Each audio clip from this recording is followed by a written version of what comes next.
Plastic আমাদের আধুনিক জীবনের অবিচ্ছেদ্য অংশ, কিন্তু এর ইতিহাস বেশ পুরনো এবং চমকপ্রদ। প্লাস্টিকের ধারণা এসেছে প্রাকৃতিকভাবে প্রাপ্ত পলিমার থেকে। শুরুর দিকে মানুষ প্রাকৃতিক রজন, আঠা এবং সেলুলোজের মতো পদার্থ ব্যবহার করত, যেমন 1800-এর দশকে গুট্টা পার্চা নামক প্রাকৃতিক ল্যাটেক্স টেলিযোগাযোগের তারের ইনসুলেশন হিসেবে ব্যবহৃত হতো। তবে আধুনিক প্লাস্টিকের যাত্রা শুরু হয় যখন বিজ্ঞানীরা প্রাকৃতিক উপাদানগুলোকে রাসায়নিকভাবে পরিবর্তন করে নতুন বৈশিষ্ট্যযুক্ত পদার্থ তৈরি করতে শুরু করেন। 1856 সালে আলেকজান্ডার পার্কস প্রথম মানব নির্মিত প্লাস্টিক পার্কসিন, যা পরে সেলুলয়েড নামে পরিচিত, সেটি উদ্ভাবন করেন। এটি সেলুলোজ থেকে তৈরি হয়েছিল এবং হাতের দাঁতের বিকল্প হিসেবে বেশ জনপ্রিয় হয়েছিল, বিশেষ করে বিলিয়ার্ড বল তৈরিতে। প্লাস্টিক শিল্পে সত্যিকারের বিপ্লব আসে 1907 সালে, যখন লিও বাকেল্যান্ড সম্পূর্ণ সিনথেটিক প্লাস্টিক বাকেলাইট আবিষ্কার করেন। অ্যাকনল সোপ, দেশের নাম্বার 1 হালাল অ্যান্টিব্যাকটেরিয়াল সোপ, ন্যাচারাল ব্যাকটেরিয়ালাইসিসের সুরক্ষায় ফ্রেশ ও অ্যাক্টিভ সবসময়।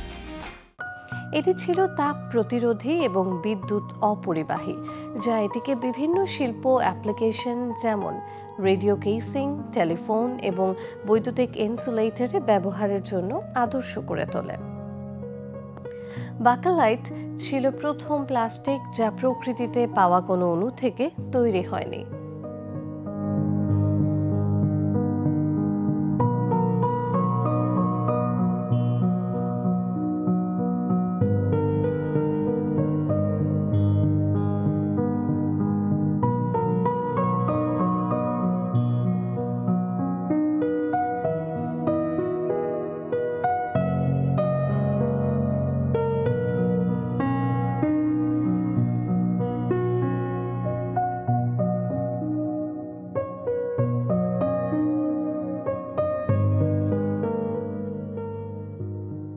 দ্বিতীয় বিশ্বযুদ্ধের সময় প্লাস্টিকের উৎপাদন ব্যাপক হারে বৃদ্ধি পায়।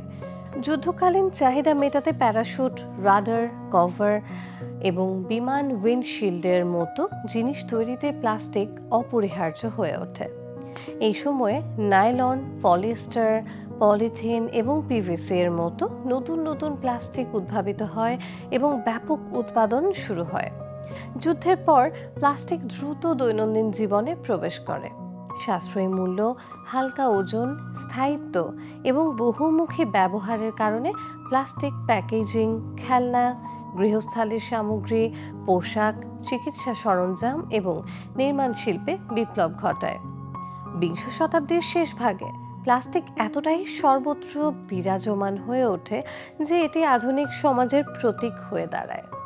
বর্তমানে প্লাস্টিকের পরিবেশগত প্রভাব একটি বড় উদ্বেগের বিষয়, যা এর উৎপাদন এবং ব্যবহার সম্পর্কে নতুন করে চিন্তাভাবনা করতে আমাদের বাধ্য করছে।